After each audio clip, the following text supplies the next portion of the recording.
দেশটাকে গত 1 বছর পূর্বে 2024-এর 5ই আগস্ট আমরা দেশটাকে আবার নতুন আঙ্গিকে ঢেলে সাজানোর লক্ষ্যে আমরা একটি যে মুক্তির স্বাদ আমরা নিয়েছিলাম, একটি গণ অভ্যুত্থানের, ছাত্র জনতার গণ অভ্যুত্থানের মধ্য দিয়ে সেই মুক্তির স্বাদ আমরা পেয়েছি।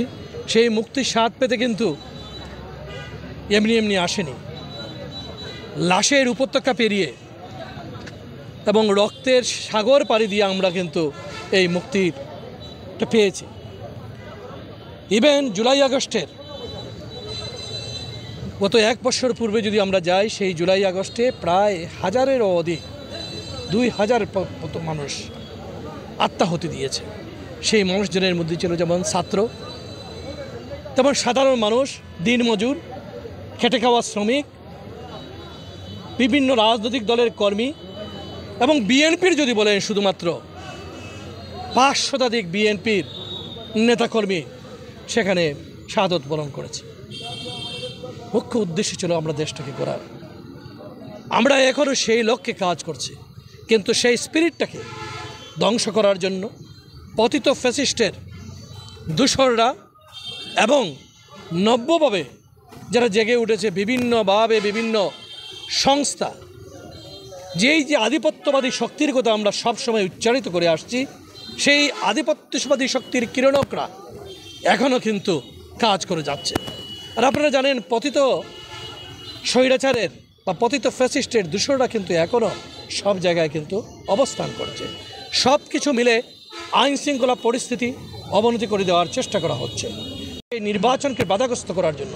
যে নির্বাচনটা গত 17 বছর ধরে আমাদের প্রত্যাশা ছিল, যেই নির্বাচনটার জন্য বাংলাদেশের মানুষ 18 থেকে 20 কোটি মানুষ উন্মুখ হয়ে রয়েছে, মুখে রয়েছে, সেই নির্বাচনটাকে যাতে না হয়, দেশে যাতে একটি জনকল্যাণমুখী এবং জনপ্রতিনিধিত্বশীল সরকার যাতে প্রতিষ্ঠিত না হয়, তার জন্য শুধুমাত্র যে দেশের ভিতরে কাজ হচ্ছে তা নয়, কিন্তু দেশের বাইরে থেকেও ষড়যন্ত্র হচ্ছে।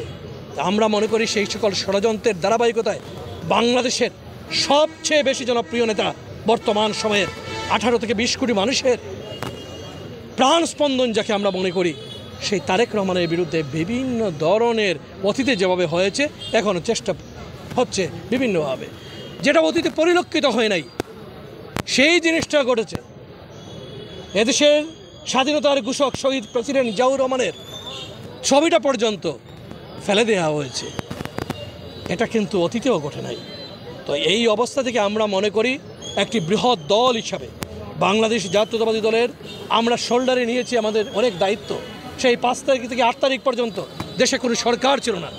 আমরা রাস্তায় রাস্তায় মাইকিং করে জনগণের পাশে রয়েছি। আমরা এখনও সেই শোল্ডারে বৃহত্তম দল হিসাবে আমরা মনে করি যে এই দেশের মানুষের জানমাল রক্ষার দায়িত্ব আমাদের উপর বর্তায় অনেকটা, এবং আমরা তার জন্য এখনও আমরা নিশ্চুপ রয়েছি অনেকটা। কিন্তু আমরা মনে করি খুব দ্রুত এই আইনশৃঙ্খলার পরিস্থিতি, যারাই শহীদের রক্তের সাথে বেইমানি করছে, বিভিন্ন ধরনের সংস্থা বলেন, বিভিন্ন ধরনের আধিপত্যবাদী শক্তির কিরণক হিসাবে এখনও কাজ করার চেষ্টা করেছেন, আজকে আমরা তাদেরকে হুঁশিয়ারি উচ্চারণ করে বলতে চাই, বাংলাদেশ থেকে কিন্তু ফ্যাসিস্ট স্বৈরাচার শেখ হাসিনাকে তাড়িয়ে দেওয়া হয়েছে। যারা এই পতিত স্বৈরাচারের রাস্তায় হাঁটবে এবং বাংলাদেশটাকে আবারও পিছনের দিকে নিয়ে যাওয়ার চেষ্টা করবে, বাংলাদেশের যে গণতন্ত্রের যে যাত্রায় আমরা রয়েছি সেই যাত্রাকে বাধাগ্রস্ত করবে, তাদেরকে কিন্তু বাংলাদেশের জনগণ এক বিন্দুও ছাড় দেবে না। আর বিএনপি তো অবশ্যই নয়। একেবারে আলাদাভাবে কেউ এখন পর্যন্ত প্রার্থিতা ঘোষণা করে নাই, কাজ করছে একটি বৃহৎ দল, বাংলাদেশের সবচেয়ে বড় দল। সেই দলের প্রতিটা কনস্টিটিউয়েন্সিতে প্রার্থী যদি 2 জন 3 জন 4 জন না থাকে, এটাই অস্বাভাবিক।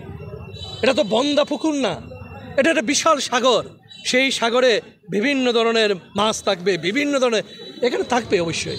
এখানে একটা কম্পিটিশন হবে, সেই কম্পিটিশনটা আগামী এবং তার মধ্য থেকে ঘোষণা হবে, তখন আপনারা দেখবেন প্রার্থিতা ঘোষণা হচ্ছে, সবাই একযোগে কাজ করবে দানের শীষের পক্ষে এবং 31 দফা বাস্তবায়নের লক্ষ্যে। ধন্যবাদ। বান্ডেল থাকলে প্রতি সেনমানিতে টাকা বাঁচবে। বিকাশ সেনমানি বান্ডেল কিনে জিতুন প্রতি লেনদেনে।